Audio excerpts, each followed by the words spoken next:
Bem-vindos à nossa análise detalhada de hoje. Vamos dar um mergulho num assunto que, olha, mexe com a vida de muita gente. Algumas doenças inflamatórias da pele bem comuns. Isso aí.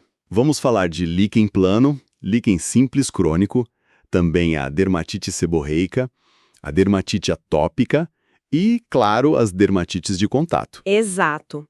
E para guiar a gente nessa conversa, estamos nos baseando em fontes clínicas bem sólidas, como o Tratado de Dermatologia da Bolônia, por exemplo. Uhum. E o interessante é que, embora todas tenham essa coisa da inflamação, né, os motivos, como elas aparecem na pele e principalmente como a gente trata, podem ser bem diferentes. E é justamente aí que a gente quer chegar, desvendar essas particularidades, né, e extrair o que é essencial de cada uma, o que são, por que aparecem, como a gente vê e como trata. Entender as pistas mesmo. Bom, vamos começar a desembrulhar isso então, começando pelo líquen plano. O que a gente vê, o que chama atenção logo de cara? Olha, pensa assim, são umas bolinhas, umas elevações pequenas na pele, que a gente chama de pápulas. E elas têm umas características bem típicas, sabe? Tipo, Elas têm vários lados, são meio poligonais, a cor é meio roxa, violácea, tem um brilho na superfície e, um detalhe bem chato, coçam. Bastante. a coceira. E muitas vezes dá para ver umas linhas brancas bem fininhas, tipo uma rendinha na superfície, sabe? São as estrias de Wiccan. Isso aparece na pele e muitas vezes dentro da boca também. Que interessante essa descrição. Bem visual. E você falou da boca, então não é só na pele que ele aparece. Não, não. Ele pode afetar as mucosas, boca, genitais são bem comuns. Pode pegar as unhas também, sabe? Causando umas linhas, umas deformações. Nossa, E até o couro cabeludo, em alguns casos, levando à queda de cabelo. É uma doença inflamatória crônica. A causa exata, bom, a gente ainda não sabe 100%, mas a principal suspeita é que seja algo autoimune. O sistema de defesa atacando a própria pele, entende? entendi. Uma reação contra o próprio corpo. E quem costuma ter mais? Tem alguma ligação com outras doenças, alguma coisa assim? Olha, aparece mais entre os 30 e 60 anos, talvez um pouquinho mais comum em mulheres. E um ponto interessante é que em algumas regiões do mundo notaram uma associação com hepatite C. Sério? Sim. E também parece ser um pouco mais frequente em quem tem diabetes ou pressão alta.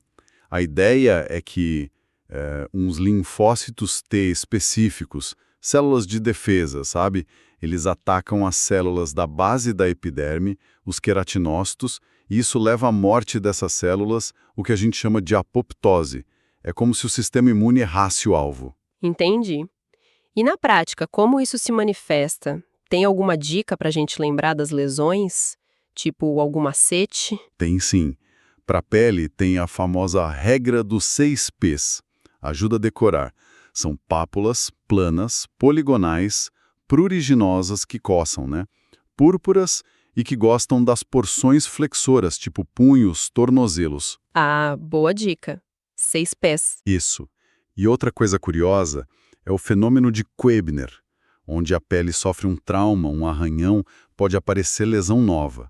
E na boca, que pega aí mais da metade das pessoas com líquen plano, o mais comum são essas linhas brancas que eu falei, tipo uma rede. Mas pode ter formas mais agressivas, com feridas, sabe? Que doem bastante. Certo. É bem variado mesmo. E aí, para ter certeza do diagnóstico? E o tratamento, como funciona? Na maioria das vezes, o aspecto é tão característico que o médico bate o olho e já suspeita muito. Mas para confirmar, ou se o caso não for tão típico, a biópsia de pele resolve.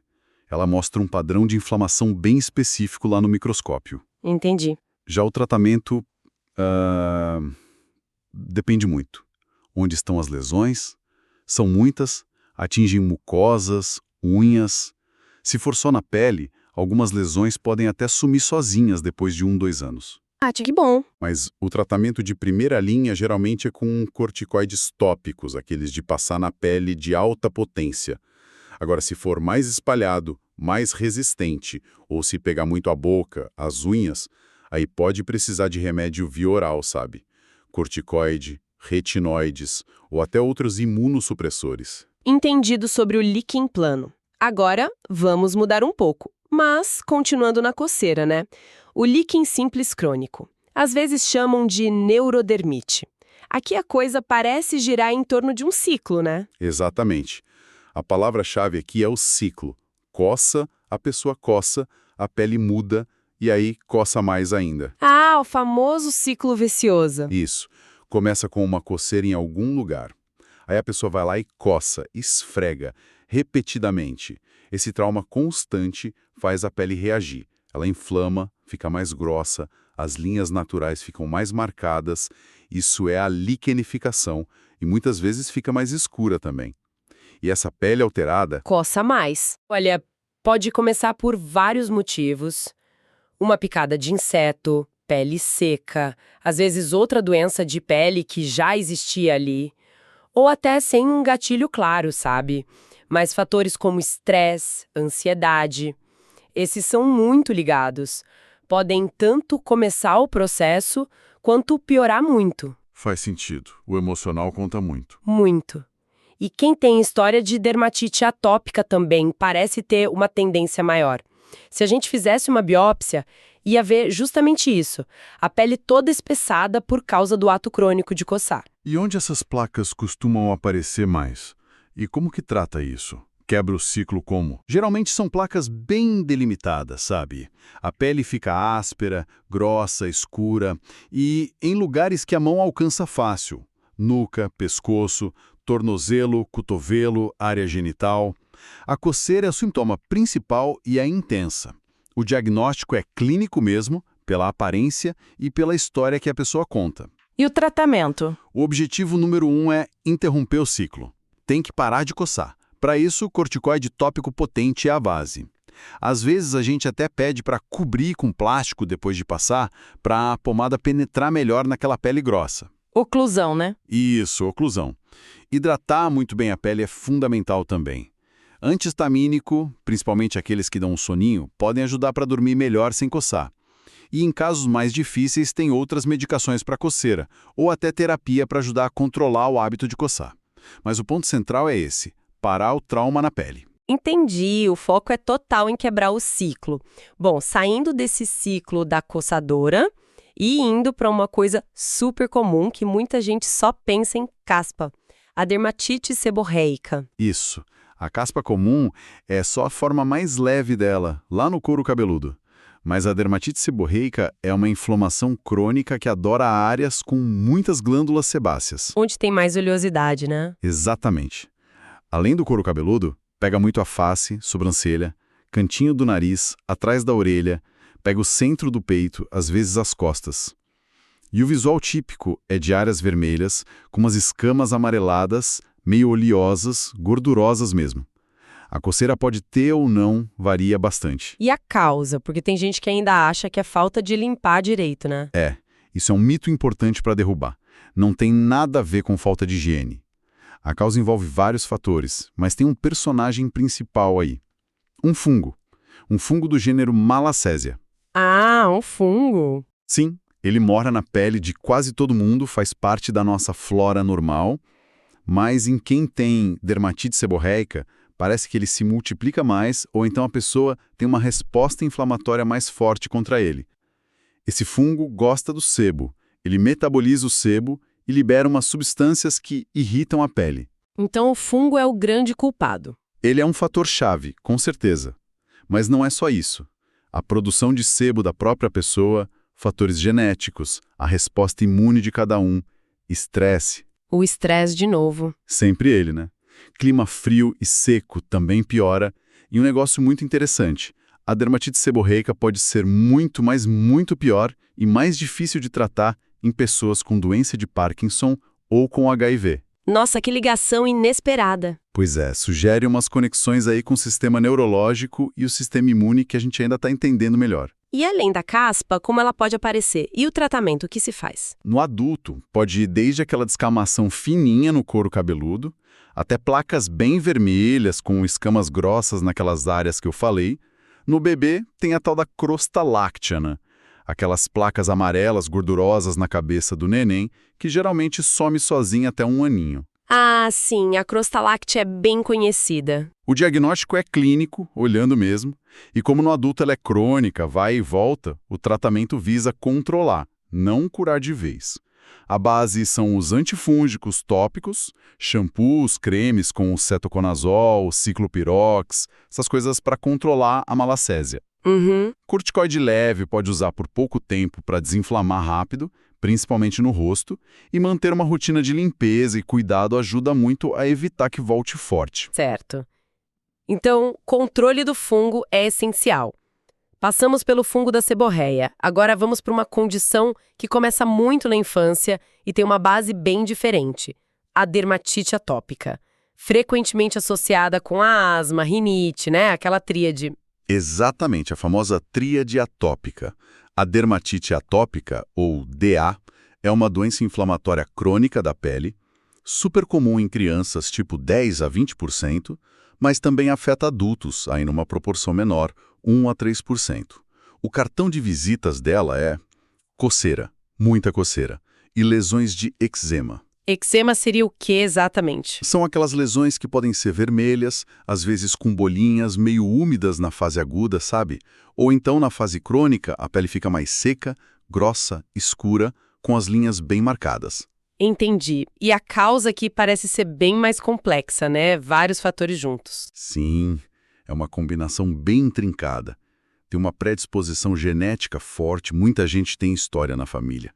Tem alterações no sistema imunológico e um ponto crucial, um defeito na barreira da pele. Como assim defeito na barreira? Geneticamente, muitos pacientes têm problema num gene chamado filagrina. Ele produz uma proteína que é tipo o cimento entre as células da camada mais externa da pele.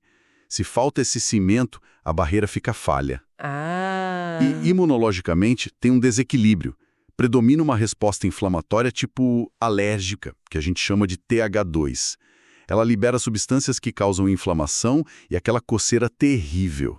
E essa barreira defeituosa, qual a consequência prática disso? Bom, uma barreira que não segura a água direito, a pele fica cronicamente seca. É a xerose. E ela também fica mais permeável, sabe? Entra mais fácil irritante, alérgeno, tipo ácaro, pólen e micróbio também. Ah, facilita a entrada de invasores. Exato. Por exemplo, aquela bactéria Staphylococcus aureus, ela adora a pele do atópico, coloniza fácil e piora a inflamação. Vira um ciclo. Pele seca, barreira ruim, entra coisa, inflama e coça, a pessoa coça, piora a barreira. E por aí vai. Nossa, um ciclo bem complicado mesmo. E as lesões, onde elas aparecem, muda conforme a idade? Muda bastante. No bebê pequeno, até uns 2 anos, a gente vê mais lesão úmida, com crosta, no rosto, couro cabeludo e na parte de fora dos braços e pernas. Curiosamente, costuma poupar a área da fralda. Interessante. Já na criança maior, de 2 a 12 anos, as lesões ficam mais secas, a pele mais grossa e preferem as dobras. Dobra do cotovelo, atrás do joelho, pescoço, punho. E no adulto, esse padrão das dobras pode continuar, mas também pega muito rosto, pescoço, mãos. E a coceira é o sintoma principal. Intensa, atrapalha o sono, a vida. Imagino, com um quadro tão complexo assim, o tratamento não deve ser simples, né? De jeito nenhum. Tem que ser uma abordagem em várias frentes. E a base de tudo, isso não dá para pular, são os cuidados gerais. Hidratar a pele, muito, várias vezes ao dia, com creme bom, emoliente, banhos rápidos, água morna, nada de bucha, sabonete suave e tentar evitar os gatilhos que pioram, se a pessoa já sabe quais são. A hidratação é chave, então. Fundamental. Aí, para controlar a inflamação, a gente usa corticoide tópico, tem que saber escolher a potência certa para cada lugar e idade, né? E outros anti-inflamatórios, de passar na pele também. Para casos mais sérios, aí sim entram os remédios sistêmicos. Que tipo de remédio? Desde os mais antigos, como ciclosporina, metotrexato, até as terapias mais modernas e direcionadas, que são os biológicos e os inibidores da JAK. Esses mais novos foram uma revolução no tratamento, sabe? Fototerapia também pode ajudar. Mas olha, sem hidratar e cuidar da pele, nada disso funciona direito. É uma abordagem bem completa mesmo. Para a gente fechar essa nossa conversa, vamos falar das dermatites de contato? O nome já entrega, né? É uma reação por tocar em alguma coisa. Mas tem tipos diferentes, certo? Isso. E saber diferenciar é muito importante. Basicamente são duas. A dermatite de contato irritativa, a DCI, e a dermatite de contato alérgica, a DCA. Qual a diferença principal? A DCI é a mais comum, tipo 80% dos casos. E ela não é uma alergia. É um dano direto na pele causado por uma substância que irrita. Pensa em produto de limpeza forte, solvente, ácido, ou até coisa mais fraca, tipo sabão, detergente, mas usado muitas vezes. A pele fica irritada porque a substância agrediu ela diretamente. Qualquer pessoa pode ter se o contato for intenso bastante. Entendi. Não precisa de sensibilização prévia. E a alérgica, a DCA? A DCA, sim, essa é uma alergia de verdade. É uma reação do sistema imune, do tipo que demora um pouco para aparecer, chamada de hipersensibilidade tardia.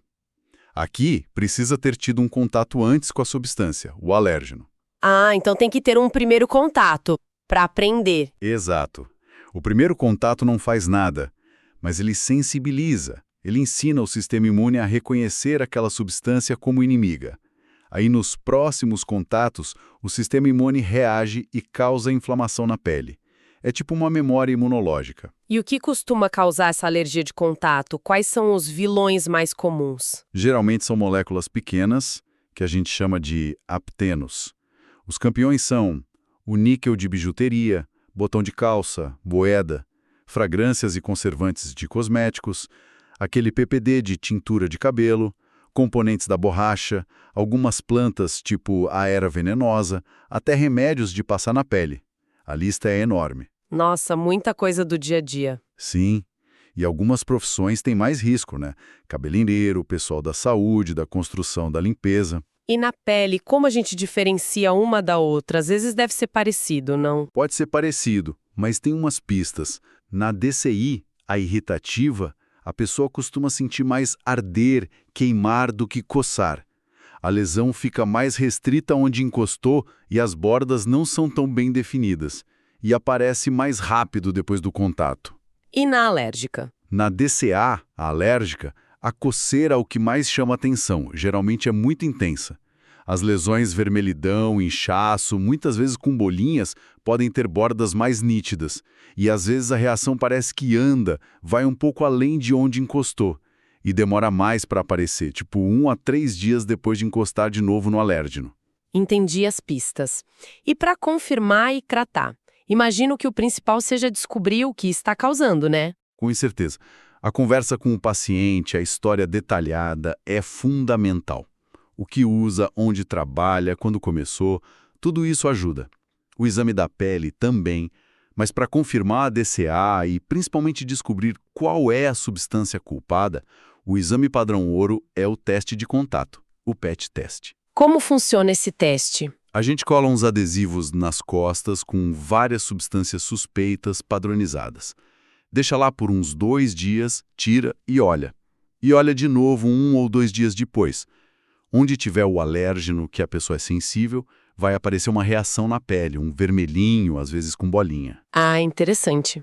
E o tratamento? O principal, sem dúvida, é identificar e afastar o que está causando, seja o irritante ou o alérgeno. Depois, para tratar a lesão na pele, a gente usa corticoide tópico, compressa úmida se tiver muito agudo, e muita hidratação para ajudar a pele a se recuperar.